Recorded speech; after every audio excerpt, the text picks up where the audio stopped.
Coucou, c'est moi Laetitia. J'ai écrit une nouvelle histoire pour toi. Tu es prêt? Si tu le veux bien, je t'emmène au pays magique de mes histoires. On y va?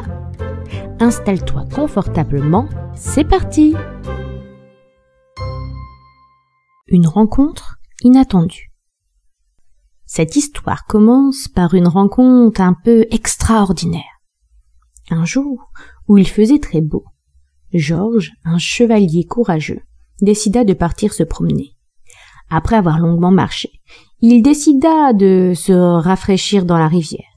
Il enleva ses bottes, remonta le bas de son pantalon et trempa ses pieds dans l'eau de la rivière. Il mangea la pomme qu'il avait préparée pour son goûter et se laissa bercer par les bruits de la nature. Tout à coup, il entendit des pas. Il se retourna et vit un spectacle étrange. Sa botte était en train de marcher toute seule. Enfin, c'était ce qui lui parut. Mais en se rapprochant, il vit un petit koala qui s'y était caché. « Que fais-tu ici, mon petit ?» demanda le chevalier. « Pardon, je ne savais pas que c'était à vous. Je cherchais une maison pour me cacher, » répondit le koala apeuré. « Ce n'est pas grave, mais les koalas vivent dans les arbres, non ?» s'interrogea Georges. « Oui, mais je ne peux pas y remonter, » dit tristement l'animal. « Je ne sais pas si tu sais que les koalas utilisent leurs griffes pour s'accrocher dans les arbres. Seulement voilà, notre petit koala avait des griffes trop petites. Oui, ça arrive parfois. Il était différent. Jusqu'à présent, il s'en était bien sorti et n'était jamais descendu de son arbre. Mais, lors de la dernière tempête, il était tombé et depuis, il n'avait pas réussi à remonter. Après avoir expliqué au chevalier son problème, le koala demanda « Tu pourrais peut-être m'aider ?» « Je pense que tu n'as pas besoin de moi pour réussir à trouver ce qui te va.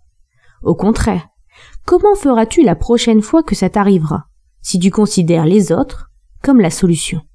répondit Georges. Reboosté par cette conversation, le koala décida qu'il réussirait à aller là où il le désire. Le petit essaya de nombreuses solutions possibles. Il commença par celles qui lui paraissaient les plus logiques. Mais à force de réfléchir, il finit par imaginer des solutions qui lui auraient paru impossibles encore ce matin. Il finit même par trouver cela très amusant de chercher une façon différente de faire les choses.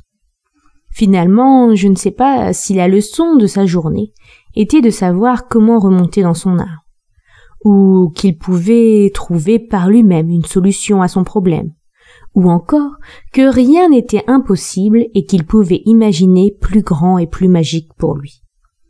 Ce qui est sûr, c'est que cette journée fut une magnifique journée pour découvrir son pouvoir intérieur et que le petit koala put dormir dans les branches en haut de son arbre.